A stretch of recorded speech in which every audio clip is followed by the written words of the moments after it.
আর আওয়ামী লীগকে আমরা এই দেশে রাজনৈতিক ভাবে এখানে দাঁড়াতে দিব না, এটা হচ্ছে আমাদের অঙ্গীকার। কারণ তারা যদি আবার সুযোগ পায়, এবার মাত্র এখনো হাসিনা ভারতে বসে ষড়যন্ত্র করার চেষ্টা করছে এবং ভারত খুবই আনফর্চুনেটলি এই হাসিনা এবং তার যে সন্ত্রাসী বাহিনী ওদেরকে আশ্রয় দিচ্ছে। আমরা শুনতে পেয়েছি কয়েক লাখের কাছাকাছি আওয়ামী লীগের সন্ত্রাসীরা ভারতে আশ্রয় নিয়েছে। তো আমরা মনে করি এটা বাংলাদেশের মানুষের যে গণতান্ত্রিক লড়াই আছে, গণতান্ত্রিক অধিকারের যে অধিকারের জন্য যে গত 15 বছরের যে লড়াই এখানেই আমরা দেখতে পাচ্ছি যে 1,500 2,000-এর মতো মানুষ গুমের শিকার হয়েছেন, 3,000 4,000 মানুষ এক্সট্রা জুডিশিয়াল কিলিং এর শিকার হয়েছে, জুলাই 2,000-এর কাছাকাছি স্টুডেন্ট শহীদ হয়েছেন।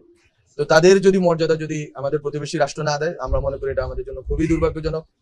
বাংলাদেশের গণতান্ত্রিক লড়াইয়ের ক্ষেত্রে গণ অভ্যুত্থানের পক্ষে একটি প্রজন্ম, একটি জনগোষ্ঠী দাঁড়িয়ে গেছে।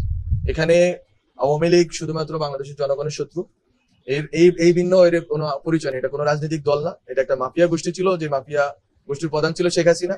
তার বাবার হত্যার প্রতিশোধ নেওয়ার নামে বাংলাদেশের জনগণের উপরে ভারতের সহযোগিতায় এই অত্যাচার নিপীড়ন চাপিয়ে দিয়েছিলেন।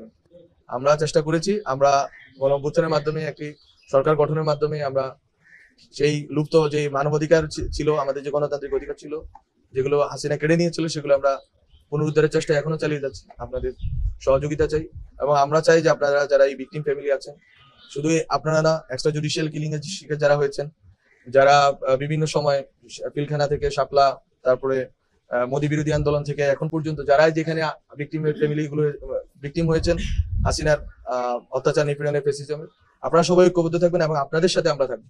এটা হচ্ছে আমাদের অঙ্গীকার। কারণ আপনারা, আপনাদের অস্তিত্ব, আপনাদের লড়াইটাই আসলে আমাদের জন্য অনুপ্রেরণা। এবং আপনারা যদি থাকেন, মাঠে থাকেন, আমাদের সাথে থাকেন, আমরা আপনাদের সাথে থাকি, তাহলে বাংলাদেশের গণতান্ত্রিক যে অভিযাত্রা তৈরি হয়েছে এটা সফল হবে এবং আওয়ামী লীগের যে ফেসিজম আছে এটা ফিরে আসার পথ রুদ্ধ হবে। কোনোদিন আর আওয়ামী লীগকে আমরা এই দেশে রাজনৈতিক ভাবে এখানে দাঁড়াতে দিব না, এটা হচ্ছে আমাদের অঙ্গীকার। কারণ তারা যদি আবার সুযোগ পায়, এবার মাত্র 3,000 এক্সট্রা জুডিশিয়াল কিলিং, 1,500 2,000 গুম হয়েছে, আবার যদি সুযোগ পায় এটা সংখ্যা অনেক গুণ হবে।